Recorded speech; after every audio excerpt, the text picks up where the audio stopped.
मातृभूमि न्यूज, मातृभूमि की आवाज, मातृभूमि के लिए।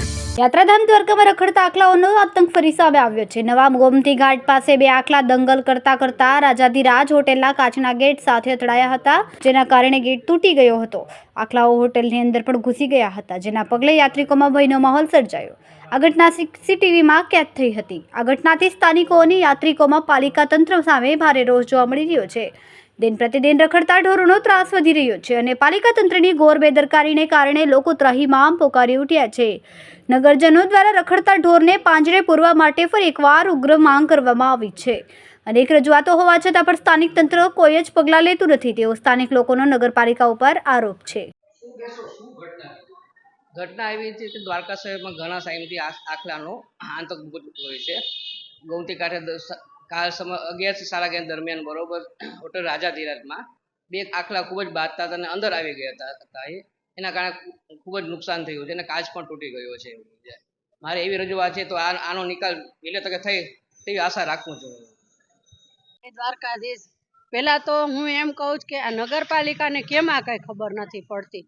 આટલું દ્વારકામાં નુકસાન થાય છે, આવી પવિત્ર નગરી, એમાં આટલું આખલા ઉધમ મચાવી દે ને માણસને નુકસાન કરે, વસ્તુને નુકસાન કરે અને આટલા યાત્રિકો આવે છે એને પણ આટલું નુકસાન છે।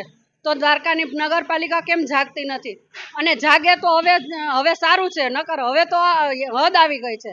આની પહેલા અમે રજૂઆત કરેલી, અમારા જે એરિયામાં એક બીવીજીના બેન છે એને પણ આવી રીતે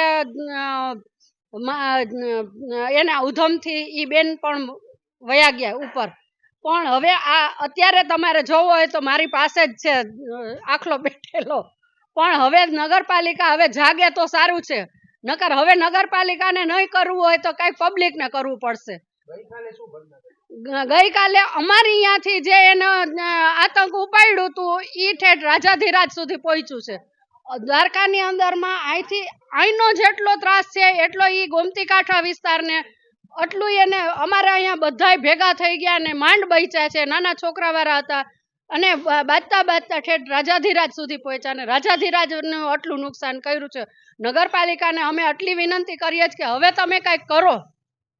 હવે અમે થાકી ગયા છે અને વારે રજૂઆત કરીને અમને એમ થાય કે અમે નકટા થઈ ગયા કે નગરપાલિકા નકટી થઈ ગઈ। માતૃભૂમિ ન્યૂઝ સાથે જયદીપ લાખાણી, દ્વારકા। ખૂબ જ ટૂંકા સમયમાં માતૃભૂમિ ન્યૂઝ OTT પ્લેટફોર્મ અને મેગા સિટીમાં કેબલ નેટવર્ક સાથે જોડાઈ જશે, તો જોતા રહો માતૃભૂમિ ન્યૂઝ।